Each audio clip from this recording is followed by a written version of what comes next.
Greetings in chat, Plague Trucker Zach.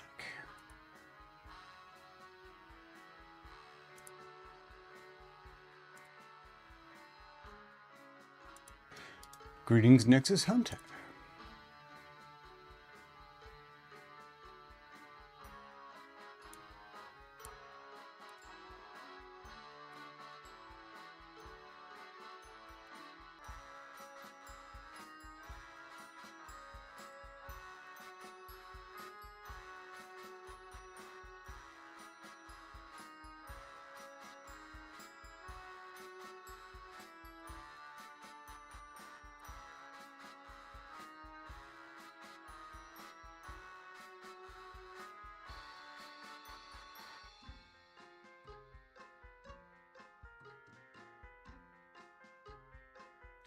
You don't explain yourself to me, Plague Trucker Zach, but certainly moderation is always wise.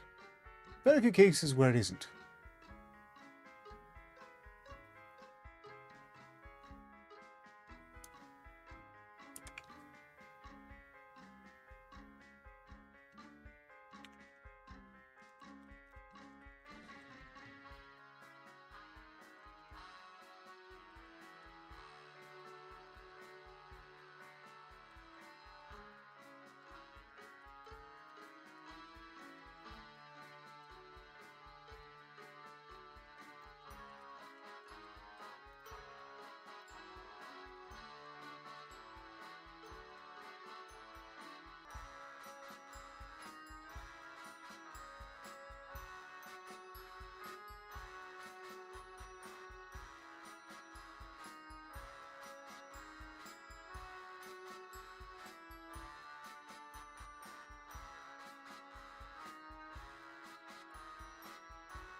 As you may or may not have noticed from promotional efforts thus far, no raffle this time. Pardons about that. I'm running late as it is. There are only 2 games left, and I want to frame them a bit better than whatever I managed to grab the last second. So, not this time.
Welcome, JTRW. Sympathies. There's a lot of news out there that has me a bit more irritable than I typically would be. But I'm fine, everything's fine, until it isn't, of course, which shouldn't be assumed, but should be considered, and probably with some concern.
Greetings in chat, Gray! It's been a while.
No.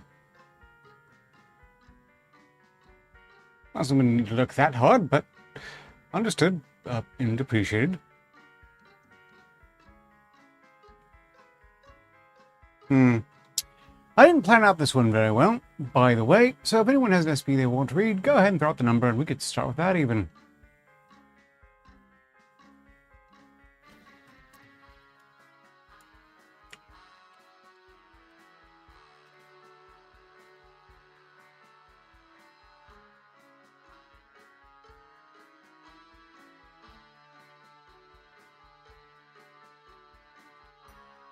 Yes, that doesn't count, JTRW.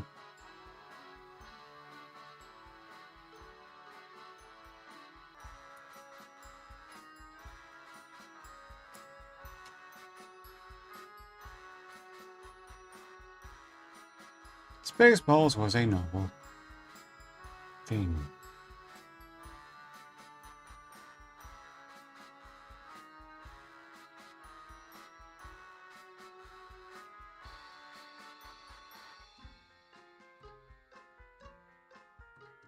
The flesh that hates grey? Yes. And I suppose we could revisit it. It's been a very long time since. But and it's tempting because they have modified it since. I do suspect that could take the entirety of the hour upon itself. I'll mull it over.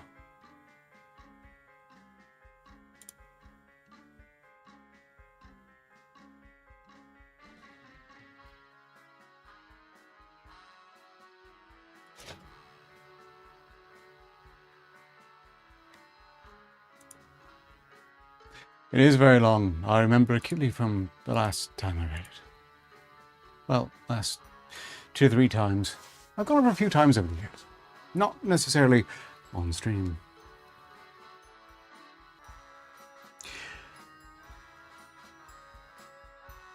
Having other readers makes it seem go by faster, because it's a lot more entertaining. It doesn't actually make it go by faster, though.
Well, not to spoil anything, Grey, but you're in luck.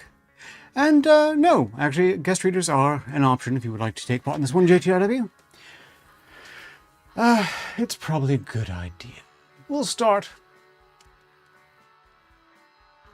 With SP478, moving on to 1994, and then cycling back around to ditch everyone on SP164. All of which are thorough in body horror. Aspiring readers, please report to the green room, and I will bring you on to live as soon as possible. Speaking of, I'm going to need a brief moment in the 10 minutes we have before live.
Okay, I think I'm more or less prepared.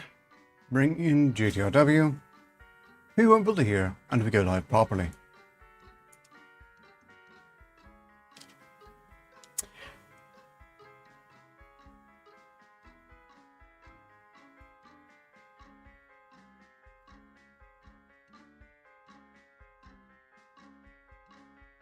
I can.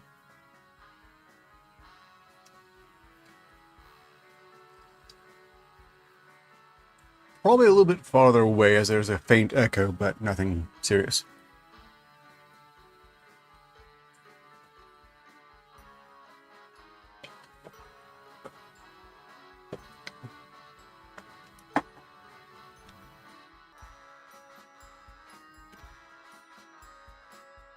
Okay. 3 minutes remain. They're hearing me, but not you yet. Again, starting out with SP478.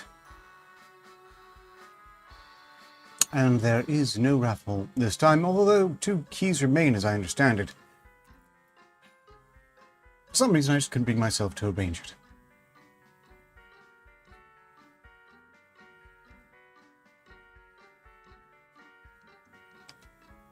Yes, 478.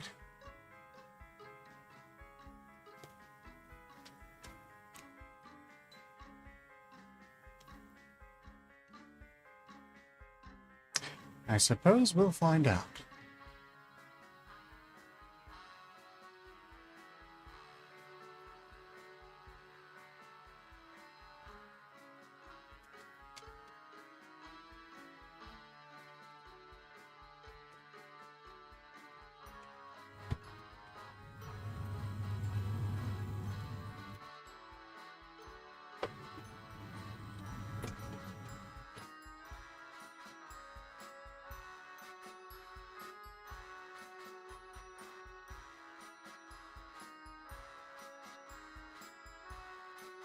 No, but I can go through the classifications once we get started.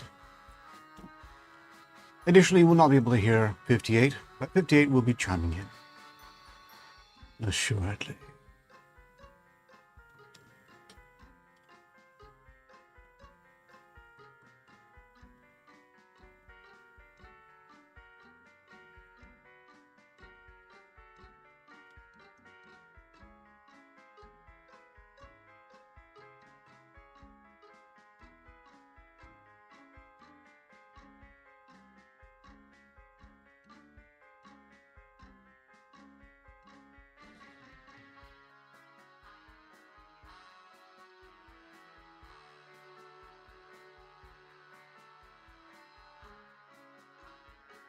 Understandably. Okay, looks like we're just about live. Alrighty then.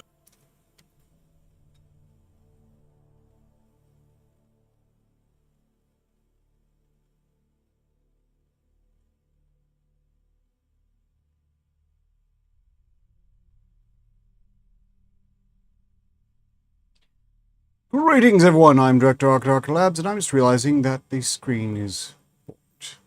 Nope, there we go. We're on track again. I'm live with GTRW, and welcome to another SCPR, or SCP read, or review. If we're putting in extra effort, I wouldn't count on it, really. If I'm missing anyone in chat, apologies. I can be relatively certain I'm catching everything in YouTube and Twitch, and that's about it at present. Whoopsie. A lot of technical difficulties presently underway. One of the reasons why I'm relying upon a proxy. I trust you will all understand. Or, not really, but I hope. I hope the week is ending well for all of you. Yes. Right. As typically the case, I will trade off on paragraphs with you. Alrighty then.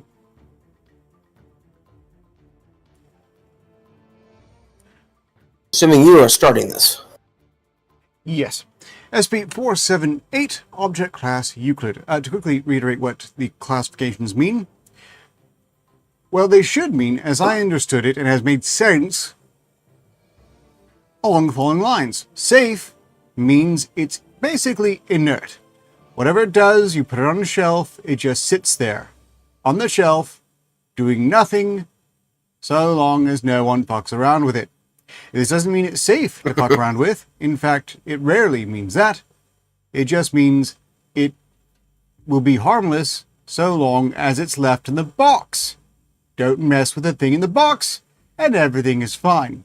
Euclid, meanwhile, means it has a will of its own. It might be animate. It might be still while it's plotting its next move. Whatever the case is, it can do its own things. This doesn't necessarily mean it's hostile. It doesn't mean it's friendly. It does mean it can be either of these things. Meanwhile, greetings in chat. GC. And finally, Keter. The last classification that made sense. Highly dangerous and aggressive, I'm assuming. That would be an understatement. Something that's Keter is highly aggressive, dangerous, but in a way that is clearly and uniformly hostile versus Euclid. And perhaps more relevantly, is something that could potentially end the world. Yeah, that's always fun. These three classifications have rarely been gotten right by the various iterations of the Foundation, and, well, we can all decide for ourselves whether they apply or do not. In this case, we're looking at SCP-478 first, Object Class Euclid. Special containment procedures. Instances of SCP-478 are to be surgically recovered whole from victims before death. After recovery, they are to be kept in specialized vacuum-sealed lockers within Biosite 66. Instances of SCP-478 do not seem to be able to pass through solid matter, and thus may be held indefinitely unless damaged. Mildly affected victims may be treated in a normal civilian medical establishment by Foundation surgeons under the guise of orthodontic surgery. General sedation is to be administered as per normal surgery. Severely affected victims of SCP-478 are to be covered by the nearest Foundation establishment and subsequently moved to Biosite 16 for study. Because of SCP-478's unique structure, infected individuals are not to be terminated prematurely. Victims deemed capable of full recovery may be treated for infection and released as above. Survivors are to be administered to a Class B amnesiac and false memories are to be planted. Victims deemed unsalvageable may be terminated. Mind you, they're getting their own terminology wrong there. It's called an amnestic. Thank you. An amnestic. However, this is a very old error, and I'm guessing they just left it in there for nostalgia's sake. Really. I get amnesia. Hey, are you Ernest? Do you have a MEAC? The power of MEAC. Well, amnesiac is someone who's suffering from amnesia. And while the effects of the drugs are similar, I don't think that's what they're supposed to be called. Amnestic, however, is pretty good. Description. SCP-478 are small entities of inconsistent size and shape that resemble a darkly colored butterfly or moth in flight. Wild instances have been encountered on a number of times, but their elusive nature makes capture difficult. Extracted instances of SCP-478 do not seem to need to eat, sleep, breathe, or breed. After some testing with captured instances, it is understood that SCP-478 are somewhat predatory and normally prey exclusively on humans under the age of 25. Furthermore, SCP-478 most often seeks out individuals who have not yet shed all their deciduous teeth. Milk teeth, if one needs to remind us to what that is. Baby teeth. Yes, alternatively. SCP-478 will enter a victim's mouth while they sleep and attach to the soft palate in the upper nasal cavity, usually blocking one nostril. The body's mucus production will increase, leading the victim upon waking to believe they've developed a minor cold. From there, the victim's palate will begin to generate teeth in addition to the gingivas, gums, normal replacement of teeth. The growth process will begin at a rate several times faster than normal tooth growth and quickly increases in speed and severity. Kind of reminds me of that tumor I had in my nose. This is kind of weird. I like this. Anyway, the palate's generation of new teeth will continue until the entire palate has been covered, proceeding down the victim's throat and esophagus. Over the course of 2 or 4 days, these teeth will completely saturate the stomach lining, then begin growing within the lungs and the what is that word? Subcutaneous. Subcutaneous layer of skin. Thank you. Skeletal calcium will be leached away to provide material for the new teeth in an increasingly painful process. This growth will continue until the entire digestive tract has been saturated by dental tissue, after which SCP-4078 will exit the victim's mouth and flee. Teeth within the stomach are exposed to body's normal acid production, while teeth within the skin will group closely together, forming rigid masses of dental material underneath the surface. All teeth are normal beyond placement, containing a root, nerve, and enamel. It is unknown exactly how or why SCP-478 caused this explosive new growth of dental tissue. Addendum, or historical note, documentation recovered by the Foundation raids on the dental laboratory of a Dr. Razmin Yelkov implicate SCP-478 as a primary source of the phenomenon observed in SCP-1994. Investigation into Dr. Yelkov's ability to communicate and capture instances of SCP-478 is ongoing. And for that, we'll move directly on to the conveniently linked SCP-1994. Oh, that's good. I'll click on that. That was very interesting, and also, Yes, you can probably brace for a bit more of that yet. Yeah, Keter. Ooh, alright. Item SCP-1994, Object Class Keter. Special Containment Procedures. All recovered units of SCP-19941 are to be contained in a maximum security containment locker at Site-93. SCP-19941 is currently considered uncontained. While Site-93 maintains... Quickly going to the footnote here. While Site-93 maintains 15 vials of SCP-19941, many more are believed to be uncontained, possibly in the possession of the Glavnoya Resvestnoy Robble Gobble Krubble Grubble Grub Gruppa Prosectroniki GRUP. Well, that was a footnote, so you... Okay, gotcha. Yes. Footnote 1. Alright. I didn't see that. Now I do. Okay, moving on. Any recovered instances of SCP-1994-2 are to be contained in a maximum security containment locker at Site-93. This locker is to be outfitted with a high-volume air scrubbing system, which must be changed out twice weekly. Individuals entering the locker for any reason must wear hazmat gear in order to prevent possible contamination. The remains of all recovered instances of SCP-19943 are to be maintained in a high-security humanoid containment vault at Site-93. Any discovered instances of SCP-19943 are to be moved to Site-93 for containment and observation. Should it be deemed necessary, life support systems are to be prepared to prevent the expiration of any instance of SCP-19943. The vault is to be outfitted with high-volume air scrubbing systems, which must be changed out twice weekly. Individuals entering the vault for any reason must also wear hazmat gear in order to prevent possible contamination. At this point, what can we possibly imagine that what's going on here with this particular SCP and contamination? I have a few hypotheses, but most of this can once again be chalked up to Asshole Wizard. In this case, Asshole Wizard Dentist Grifter. That's fair enough.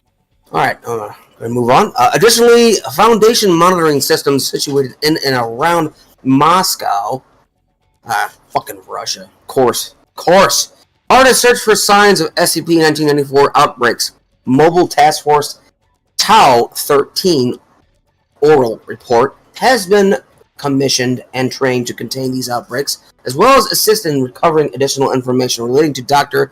Razman Yelkov. And greetings in chat. And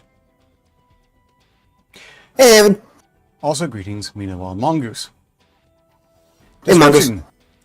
SCP-1994 is the general designation for a set of phenomena discovered in the dental laboratory of Dr. Razman Yelkov. Note, the following correspondence was discovered in the laboratory of Dr. Yelkov. All text has been translated from the original Russian. Which is appreciated because I don't really want to pretend I can read Russian at great length. Yeah. I can't read, what was it, Skrillex or whatever? Or what word is that for the writing? Skrillex, yes, it's an ancient Skrillex. Skrillex, okay. Yeah, I can't read that. It's weird. Cyrillic. Right. Now this is, well, basically an entire letter. Oh. Okay. I've opened it. I'm ready to follow you. Dr. Yelkov, greetings to you, comrade. Hopefully you will have received my previous letters about the work at hand. If you have not, and if you have not spoken with Dmitri, allow me to be clear about my intentions. My practice caters primarily to only the wealthiest of clients. For the past 15 years, the work I have done has been the prime example of the aesthetic dental standard in Moscow. My clients have been more than satisfied with the quality of work I am able to give them, and are pleased with the metals I use in my crowns, the stability of my bridge work, and the cleanliness of my porcelains. Of this, you must already be aware, Blair. I don't think that was quite the aim there. Blah, blah, blah, blah. I am Dracula, blah.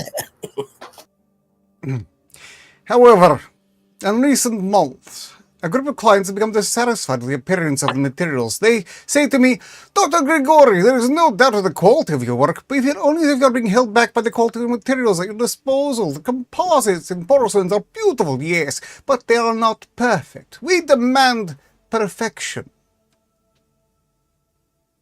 As you may understand, I have grown dismayed by this. I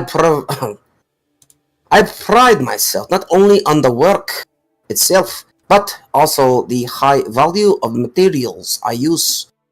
Alas, I cannot yet agree with my clients. Even if the porcelain is polished until it shines like the sun, it cannot match the natural beauty of God's creation. I decided then that I must have, or what no doctor before me has ever attempted. I must have human teeth, Blair.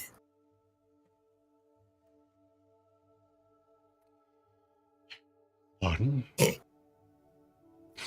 The problem immediately ran into is availability of such. There are many impoverished in the streets of Moscow who would gladly give their teeth for the soles of my shoes or a bowl of gruel, but their teeth will not do.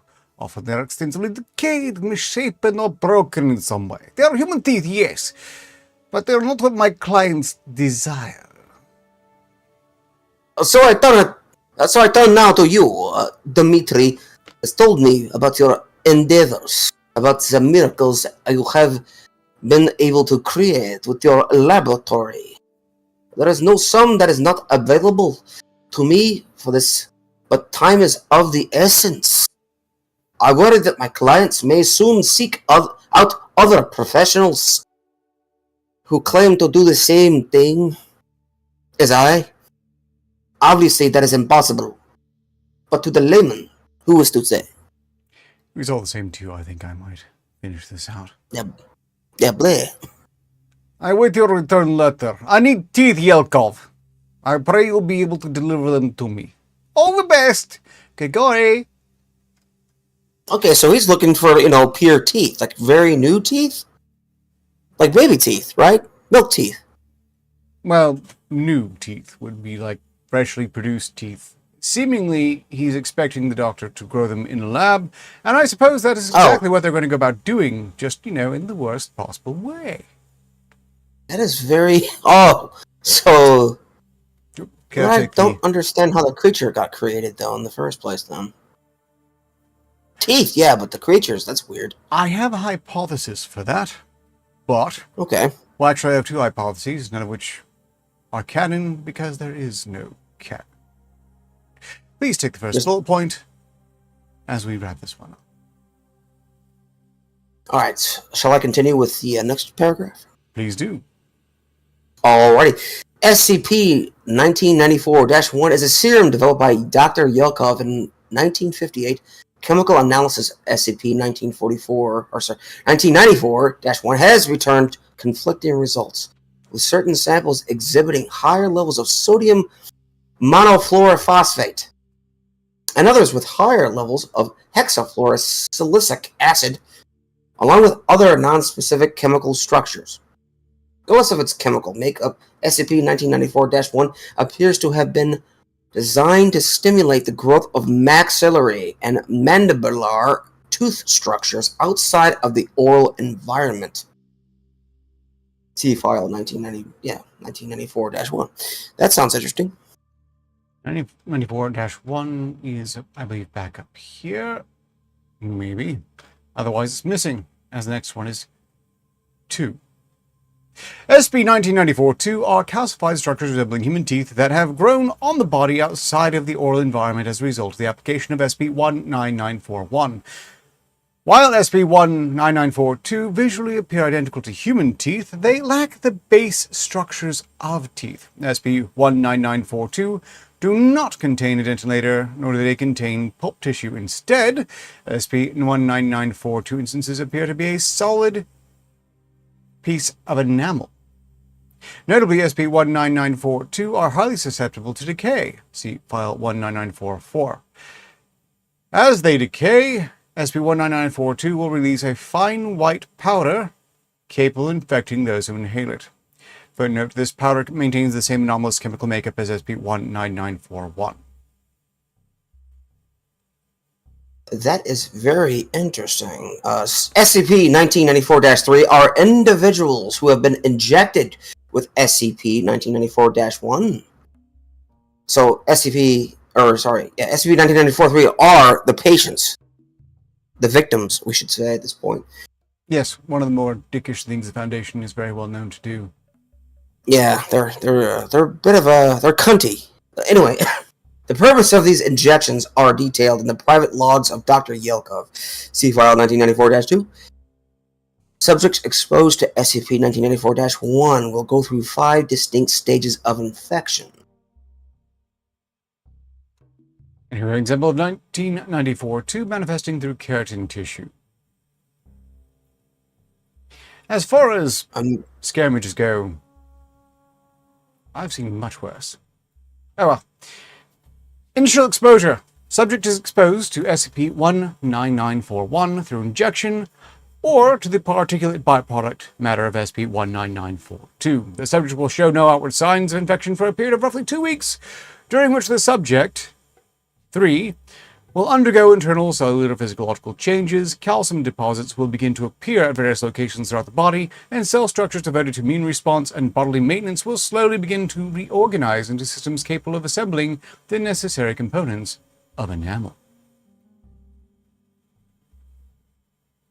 2. Breakouts. After an average of 2 weeks of development below the skin layer, SCP-1994-2 first appears encapsulated in cysts that rupture the skin as they grow. These breakouts begin initially on the limbs before appearing on other regions, such as the head, neck, back, and groin. Ugh. Brother, ugh. SCP-1994-3 will find these... SCP-1994-3 will find these instances painful to... No shit! To the touch, and will resist any attempts to remove SCP-1994-2 from their bodies. Growth and spread of breakouts of SCP-1994-2 directly correlate to decreased metabolic functions in SCP-1994-3. Stage 3. Maturation and encapsulation. Approximately 5 weeks from initial exposure, the cysts containing SCP-19942 burst open, revealing a mature adult human tooth. Once these teeth are exposed, they'll become permanently affixed to the skin tissue of SCP-19943 and are removable only through surgery. Note, this cannot permanently remove SCP-19942, as all instances removed from the body will soon be replaced by additional growths of SCP-19942. Additionally, this phase is identified by a rapid expansion of breakout sites. As more SCP-19942 instances mature, breakouts will completely cover all the extremities and begin to appear in the soft tissue of the palate, of the mouth, inner ear, anal and vaginal openings, and the ocular tissue, thus ruining many a loved one. Thus spawned the movie Teeth. Everybody see the movie Teeth? I don't believe I have. I should note that we're about 3 comments from chat from 58 butting in, so I will let you know when they start, so that you're not talking over each other. Unfortunately, I have not yet rigged it up to where I guess to be able to hear them. That's my bad. I'll let you know when they're done, though. You'll be able to tell, basically, because I'll respond angrily. Okay. Just let me know, and then because I've got the live stream open in the background, but it's muted, so that way I don't have an echo going on, of course. Alright, shall I continue to 4? Indeed. Alright, 4. Decay. After an average of 8 weeks of encapsulation, the whole of the body of SCP-1994-3 will be covered in a layer of SCP-1994-2. However, shortly after finally maturing, between 3 to 5 days, SCP-1994-2 will begin to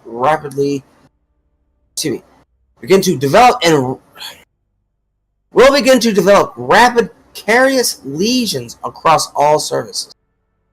The means by which they decay progresses is currently unknown, as SCP-1994 are not subject to exposure of the acid-producing oral bacteria which commonly create such lesions. The full decay of all instances of SCP-1994-2, now easily numbering in the thousands, is swift, often taking no longer than 7 days to exhibit signs of gross decay. During the time, SCP-1994-2 will begin to release a fine white powder that lingers in the air, the effects of which have been detailed above. Conventional air scrubbing techniques have proven effective in eliminating this powder from the air. This is kind of like fungus and spores, the way that acts. It's a really shitty way to produce replacement teeth, without a doubt. I'm guessing, more on the hypotheses at the end of this one. Stage 5. Expiration. Once the processes involved in the creation and maturation of the SCP-19942 have run their course, and the body of SCP-19943 is completely covered in a full rot, the subject will shortly thereafter expire.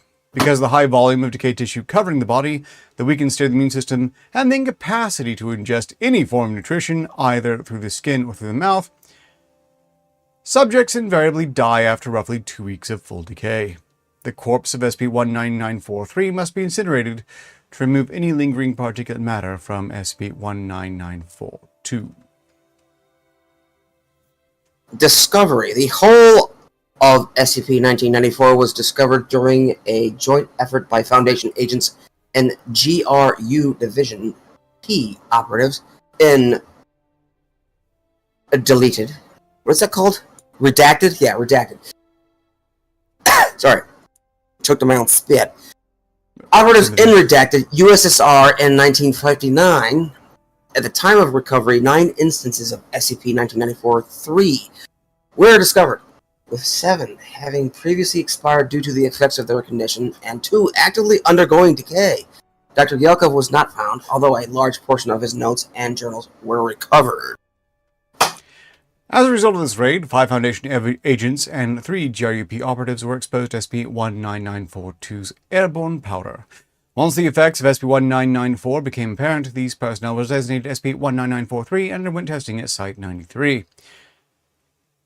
It became apparent during classification of recovered research materials that many instances of SCP-1994-2 and SCP-1994-1 has been moved to other unknown locations. Well, there's a bit of a question as to why, because all of this is completely implausible just to supply a dentist with replacement teeth. I assume some anomalous faction Russians wanted to try to weaponize this? Only, if so, I'm thinking it would have gotten my hand pretty quick. The thing was about a letter that he sent, right? About wanting more teeth. So it was developed to create teeth out of people's bodies, out of their skin, their eye tissue, their soft tissue, right? Yes. And again, a very bizarre thing, because there's no way just one dentist, and it is just one dentist, would have the time to use all of those teeth. I mean, it's overkill. I'm pretty sure Dr. Razmanyelkov died fairly shortly after developing of these things, but, well, first off, research notes and documentation. The following files were recovered by Foundation agents during the raid on Dr. Yelkov's laboratory.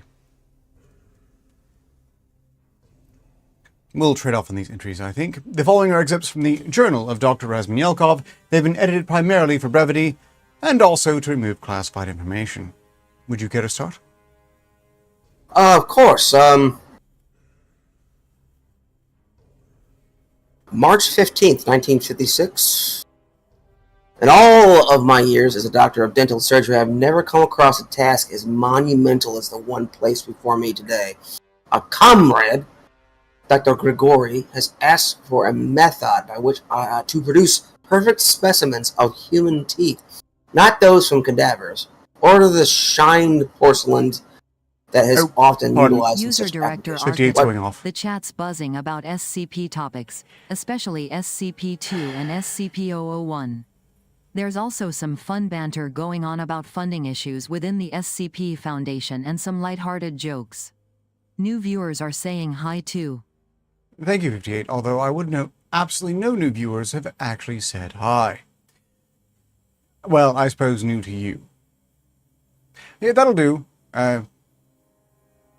They're done. Please do continue. Where was I? Yeah, I can't read, according to Plague Trucker. He's right. I cannot read. That's very horrible for him to make fun of me, because I can't read. Okay. Moving on. Where the hell was I? I think we've already established he's a bit of a jerk. He's a bit of a dick, but I like him. I like him because he's a dick. Fair enough. I like that. Yeah. I'm pretty sure he means it affectionately. He's just fucking with us. A comrade, Dr. Grigori, has asked for a method by which to produce perfect specimens of human teeth, not those from cadavers or the shined porcelain that is often utilized in such applications, but actual human enamel. I have been able in time to fashion a number of masterpieces, but none such as this. This journal will serve as a testimony to either my great triumph or my miserable failure. Either way, I cannot ignore the task ahead. Why can't they? Honestly, how much is the dentist really even capable of paying for this work? I have no idea. I mean, seriously, people could just donate their teeth. Not the hard. Have a GoFundMe. Teeth. That's the problem. I imagine there are plenty of poor people who might just be able to part with a few good teeth they have, but I imagine this dentist would have already done that if they were that accessible within the reaches of Moscow, and the letter suggests they do not. This is where things get a bit weirder. That's good. I spoke today with fellow practitioner from Novosibirsk, consulted with me and mentioned that I might try and find a certain individual without a name who claims to have fraternized with quote-unquote truth fairies. My source did not speak the level of involvement by this unnamed fellow, but the lead is a lead. I will travel east and hope to find this man and consult with him about the matters at hand.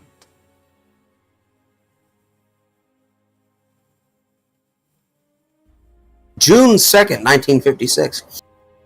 What an astounding day. Today I discovered that I'm not doing the Russian accent. No, that's fine. Today I discovered that there is a magic... Oh, sorry. Today, see? Plague Trucker's right. I can't read. Today I discovered that there is magic in the world around us, and that fairies are reality. I met today... Oh, sorry. Yeah, you. Yeah. Yeah, you.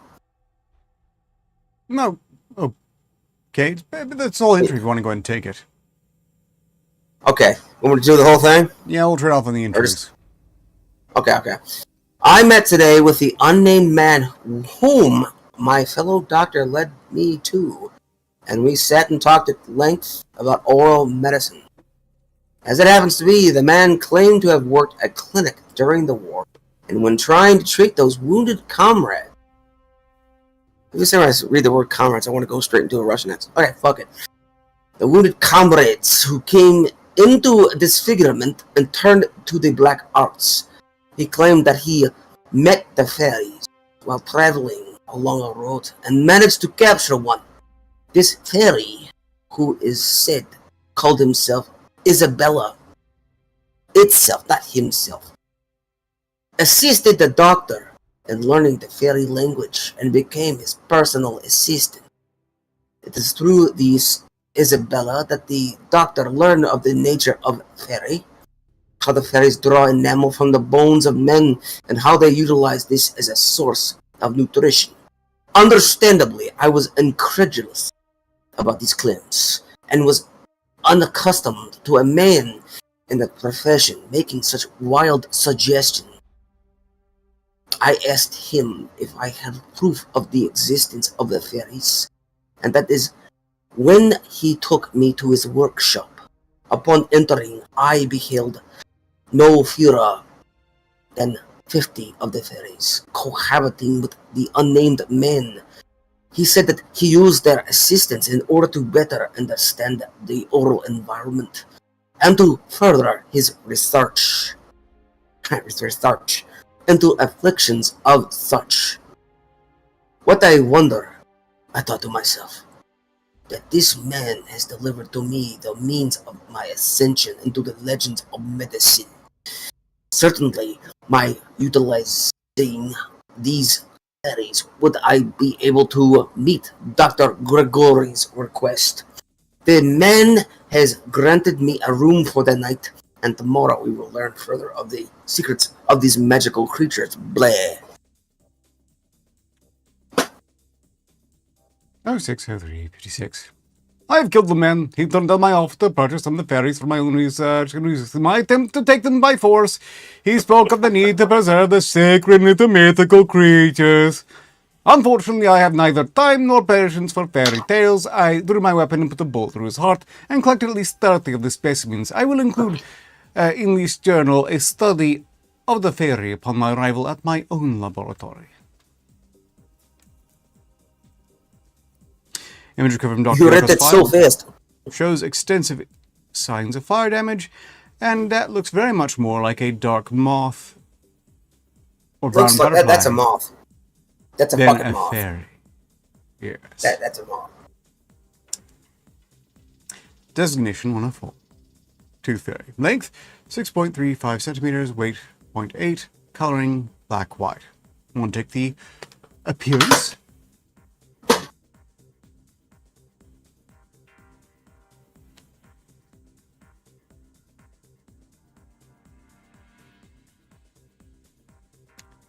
Is 58 going off again? No, I was asking if you wanted to take the appearance marker on that. Oh, sure. Oh, yeah. Sorry. No worries. I thought it was like, it is the, the whole thing. But, yes, I will do it. Appearance. Visually appears to be a common butterfly. Oh, okay. Yeah, that's fair enough. Appearance seems to be inconsistent, however, and will only fully stabilize upon neutralization. Much easier to manage in this state. Further inspection reveals humanoid characteristics throughout. Arms with hands, legs with feet. Simple face. That's weird. That's really weird.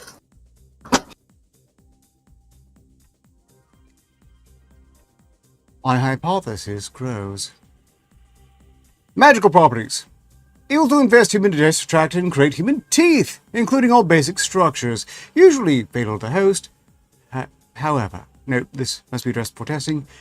Unusually durable for such a small creature, high pain tolerance, expires unceremoniously, autopsy inconclusive, means by which it fashions teeth currently unknown, presence of sodium fluoride may hold key to this mechanism. Conclusion.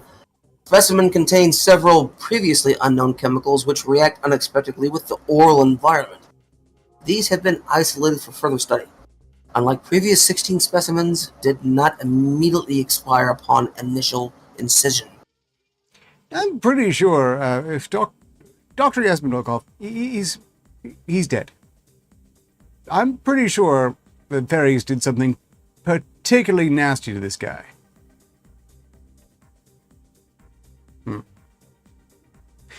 Conclusion. Specimen contains... Oh, you got that right. On to 11/20/56. I believe I have done it. By understanding way in which one of our anomalous physiology interacts with both sodium monofluorosulfite and hexafluorosilicic acid, I've been able to reduce the effects of the fairy on a common fungus. This is extraordinary in its own right, but will not do for a final product. The fungus is not capable of producing the calcium needed to form real human teeth, what is necessary for the overall growth that I require. I believe I will have serum prepared for human trials before year's end. File 1994-2, Human Trial 1. Designation 1, age 8 years, 131 centimeters. I hate the metric system, it's stupid. 30 kilograms, again, stupid. Gender, female. 3 trial notes recovered from a destitute camp in Moscow and moderate health. Signs of common cold should not detract from test results. Patient deemed too fragile for anesthesia. If they're too fragile for anesthesia, I'm pretty sure they're too fragile for vivisection. Personally. I think they're just too fragile. I think it's just get the fuck out. Just leave. Well, at age 8 years and purchased from a destitute camp, I'm guessing they didn't have money options on that point. If only they had a gun. If only. Guns. Or a shiv or something. I'm thinking guns. Shivs don't seem to really be up to the task of instilling the sort of fear that would thoroughly discourage randomly wandering, insane Russian scientists from conducting human rights violations on you. Damn Russians. They're always doing weird shit. Like Guns, Chernobyl, otherwise. Spectacularly idiotic, everything about that. Also including the reaction to it over the years. Right, Trialogue began 01/13/57, serum 001. Day 1, patient secured to testing apparatus administered 20 milliliters of serum 1. No noticeable changes. Day 2, no noticeable changes. Day 4, no noticeable changes. Day 7, patient complains of abdominal pain, no noticeable changes. Day 11, patient short of breath and complaining of abdominal pain, loses consciousness sporadically. X-ray image shows large mass beneath left lung. Day 13, patient expires. Autopsy notes. Extracted large calcified mass from the lower left abdominal region caused massive internal hemorrhaging resulting in death. Trial conclusion notes. Significant data has been acquired from this trial. It is apparent now that the human cellular structures can be manipulated into the production of enamel-like structures. The task now is to reshape those structures. File 1994-3, Human Trial 4. Image recovered within File 1994-4. That's teeth. That's teeth. Still not really clear where the hell these damn things come from, unless I missed something. These tooth fairies. Did I miss something? Well, the implication is that he vivisected a bunch of tooth fairies and has therefore learned their secrets to make this serum, only he's absolutely buggered the process. More interestingly, it would seem to be that the previous SCP was the tooth fairies in question, only the tooth fairies in question there just pop in there, generate a bunch of teeth, and then fuck off.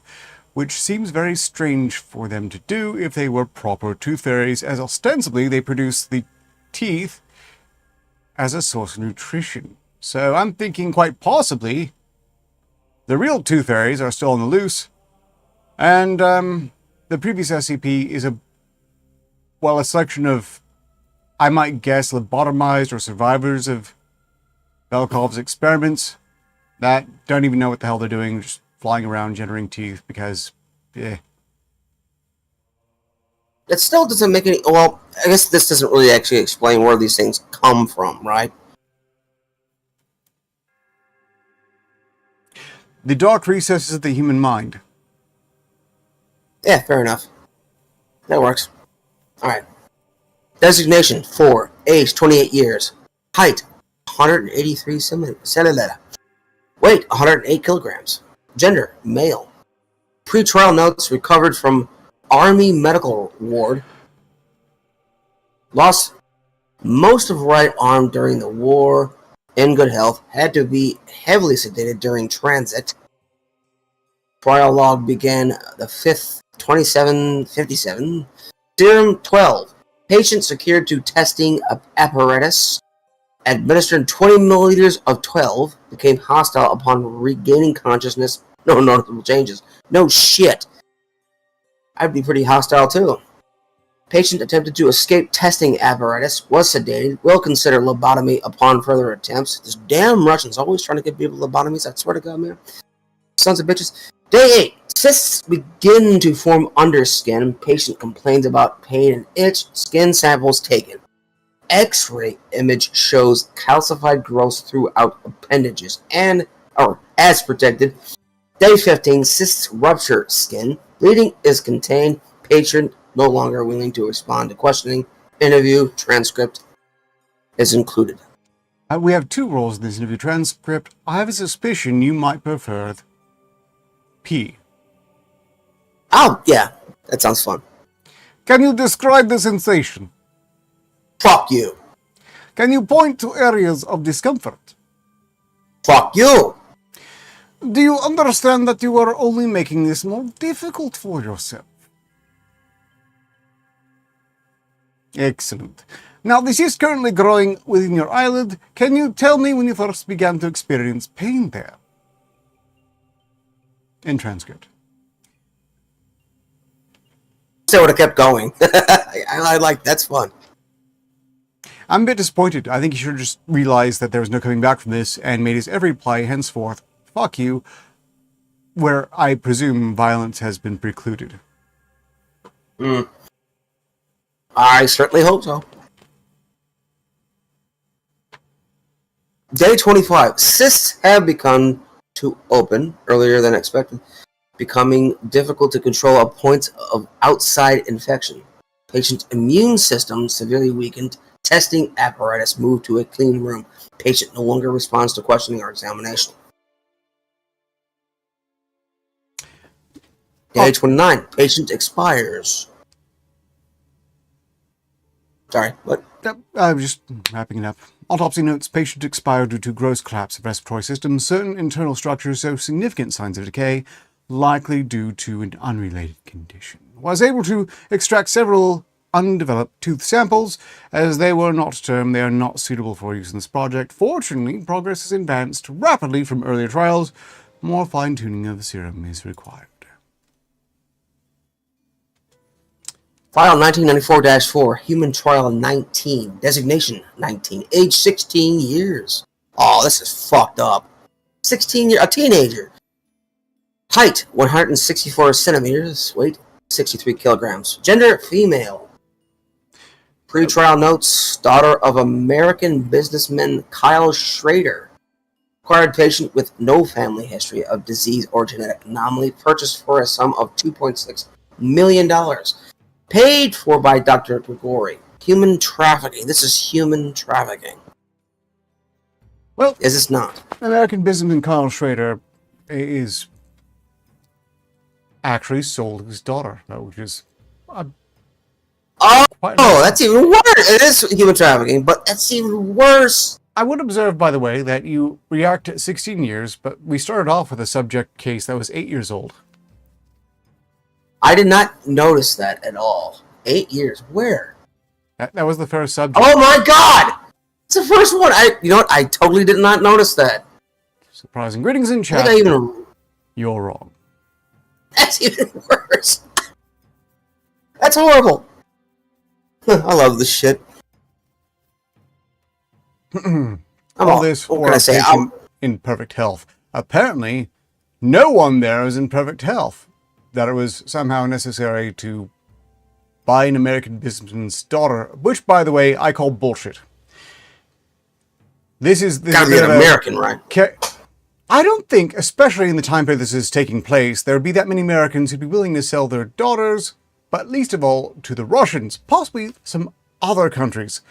And certainly there are other countries, I personally believe, that'd be much more likely to sell off daughters. I'm looking in the general direction in the Middle East, both then and now. I'm also informed by Casual we're at 13 likes, making this stream a success. Thank you all. Yes. I also like this stream as well. I'm glad. So one of those is mine. And it's good. Well, I thank you all. I didn't say thank you everyone but JTRW. My bases were covered. Yes. Yes, my like does not count at all. Okay. Also, we've kind of started taking over the entire of these, so I'm going to alternate here on out again.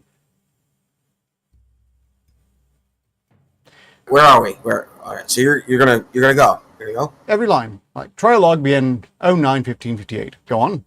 All right. Serum 113. Day 1. Patient secured to testing apparatus. Patient remains unresponsive most of day as sedative wears off. Day 9. Patient complains of sensation below skin level. X-ray imaging shows expected calcium deposits forming along both arms, both legs, and along spine. Day 14. Cysts begin to burst through skin. Patient is unwilling to respond to questions or examination. Due to concerns about the negative effects of the sedative on the serum, sedation is not administered. Day 23. Long lines of orderly cysts have appeared across the body, extending now up the neck and across the head of the patient. Have observed cysts forming around the softer anal tissues as well. Ugh. Yeah. Ugh. Day 24. Patient goes into cardiac arrest, but is resuscitated. Due to patient's fragile mental state, lobotomy is performed to reduce chance of additional incidents. Oh, that doesn't make any sense. Day 30. It's like cardiac arrest, and they get a lobotomy for that? I don't... So the implication is that... correlate, yeah. The implication, I suppose, they got super freaked out to the point they had a heart attack. Only... Yeah. If they're in perfect health, that shouldn't be... Well, I suppose no longer in perfect health. Please, carry on. Alright. Day 30. Roughly 87% of the skin tissue is covered in cysts. None have yet broken, and X-ray imaging has shown that all tooth structures are developing as planned. Day 36. The day of my great success! The first, the cyst ruptured, revealing perfect specimens of human enamel. Removal from patient requires surgical extraction, but post-op infection control measures have reduced the chances of immune compromise. We'll begin to administer a serum to additional patients, as required by Dr. Grigori and his associates. This is a very long process of torturing and killing people just to have this weird, quote-unquote, perfect teeth. This makes no sense. Yes, are really the Russian Are these nobles... even actual teeth? Look, these are commies. Well, how is it... Yeah, true. How is it that they are so, at the upper ranks, devoid of dental hygiene? Are they really all just having their teeth rot away? Yeah, what are they, British? Still have the money to pay a dentist to give them perfect new teeth? So, something's not really adding up here. I don't think just about anyone could have afforded it then. I certainly don't believe that Dr. Grigori really had infinite amounts of money to spend just to start getting teeth. I know, it just doesn't make any sense. Like, why go through this? Why grow these teeth, torture all these people for these quote-unquote perfect teeth? You can't find somebody with a fucking goddamn... It's so stupid. Post-trial results. Patient is stable and in good condition following 6 weeks of 113 trials. Extracted tooth specimens have been sent to Dr. Grigori and 7 other dental practitioners for examination. The full results of this trial will be published upon approval by the financial donors. Because it was gnawing at him. It's just, really? It's like, well, notably, somebody who given takes what care of we their teeth. well, what it's worth, given what we know about these teeth, this dumbass has just set up every single patient of Dr. Grigori to die a horrible screaming death as they suffer the same fate as these initial test subjects. So, that's great. It's like, this is old school horror movie plot type shit. Like, this is the kind of movie you'd watch in Elvira, you know? Well, this is mad science, and it's mostly mad science because it doesn't Yeah. work. It's just... Ow. It's just so hard to buy that this entire effort was so Russian aristocrats can have prettier smiles. Yeah. Well, moving on.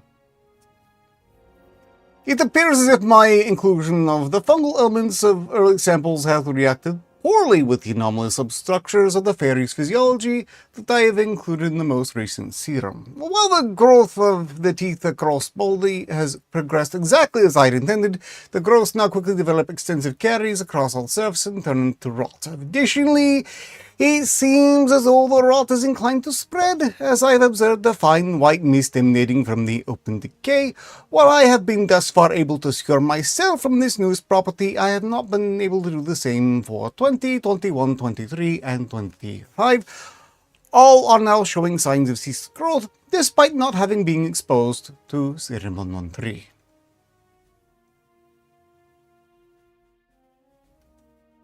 Obviously, this is only a minor setback.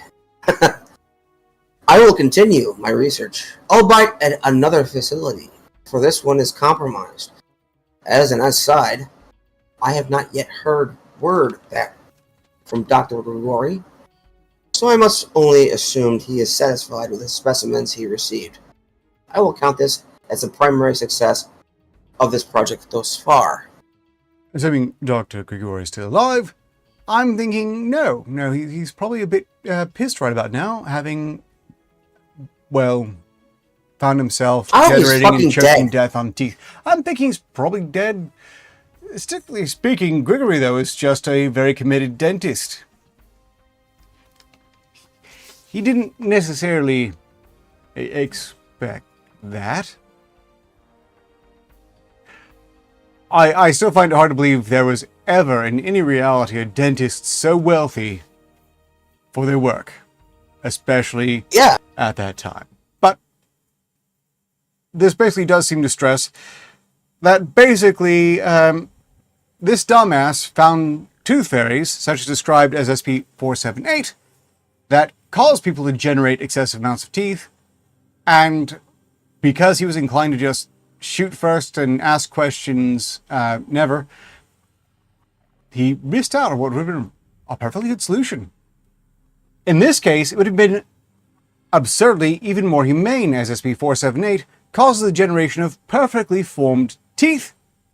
And if the fairy is removed from where it digs into the palate, that person may yet survive. Why, perhaps they could even be healed up and then reinfected to generate more teeth, with the excess ones in the palate having been removed, which would be for the benefit, as that would allow them to probably survive as well. A nasty business indeed. We have 5 minutes remaining. That's really not enough for another SCP file, but certainly we have covered everything about excessive tooth growth. Yes, and also redundancy, and just simply finding somebody who takes care of their teeth. Otherwise, it just makes no sense for, to infect people with this particular type of infection. Because, it seems to me that these teeth are so, like I said earlier, perfect, that I don't even know if they're actual teeth. That's the weird part about it. Oh, perfect teeth. Dude, you find somebody who just takes care of their teeth. brushing, flossing, mouthwash, like Listerine. Find somebody who uses Listerine every day or some shit. But this is so redundant. And this, like you said, is true mad science. This is the type of shit you would see in the 1950s horror film on Elvira.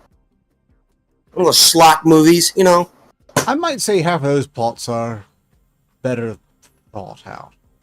What really makes it mad science, again, is that it doesn't work. And it results in completely unusable, highly contagious, murder shroom teeth. Murder shroom teeth. That's funny. It is. They act like spores. Because they die to decay, but then they go poof. And they give off their, dust. I'm just kind of wondering, did the doc here come up with the idea of using fungus in this himself, or did one of those fairies, or the other doctor he speak with, perhaps, while he was bleeding out, slip in that idea? Because if they did, that'd be a kind of a wicked bit of revenge there. I don't think any of them came up with that idea. I think they're doing this simply because they're too stupid to just find somebody who brushes their teeth and takes care of their teeth. Wait, he said earlier that he needed the fungus for its growing factor, but where did he get that idea from? Because it doesn't make any sense. Look, I want to go out and generate synthetically prompted perfect human teeth. So I'm going to splice this shit into a mushroom and go from there. Yeah. Really? Yeah.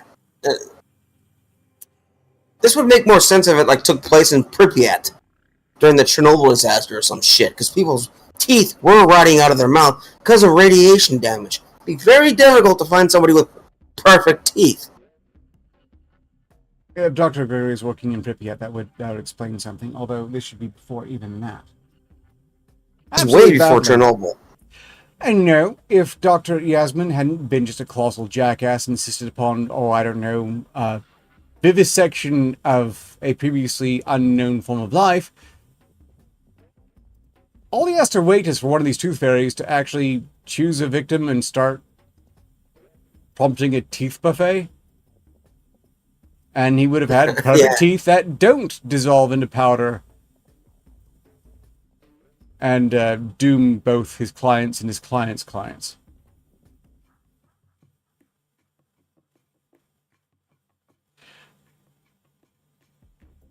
Yeah. Hey, have you ever farted a tooth? No. I imagine this would probably happen with these people. If I cut that out, though, it's too graphic. Can't talk about that, right?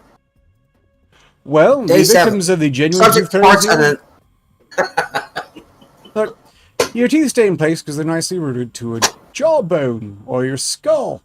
In this case, where they're just forming along the lining of your intestines, stomach, and esophagus, I'm pretty sure some of them would come loose. So, an afflicted member from one of these fairies probably is occasionally crapping out teeth. And then I barked out a baby tooth. And then I sneezed a molar, and then I farted out a canine. That hurt. Canines, they're real sharp and shit, so.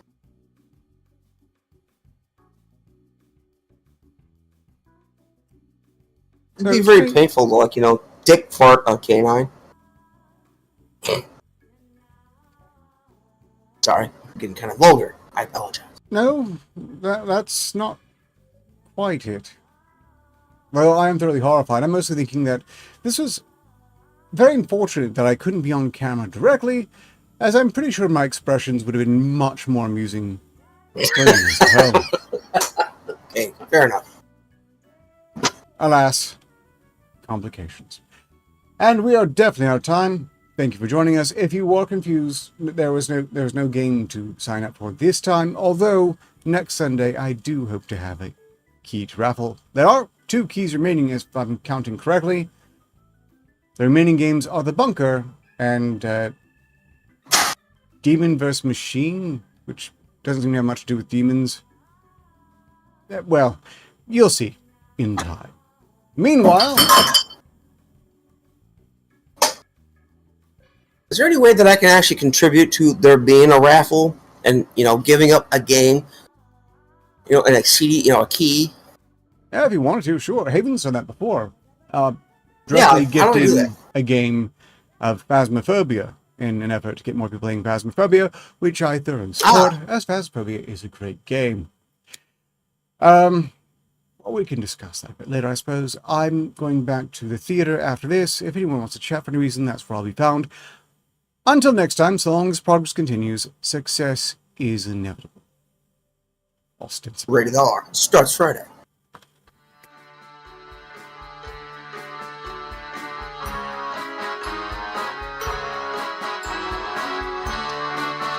Trucker, love you. Greetings in chat. Again? Also, Hey, goodbye. Goodbye.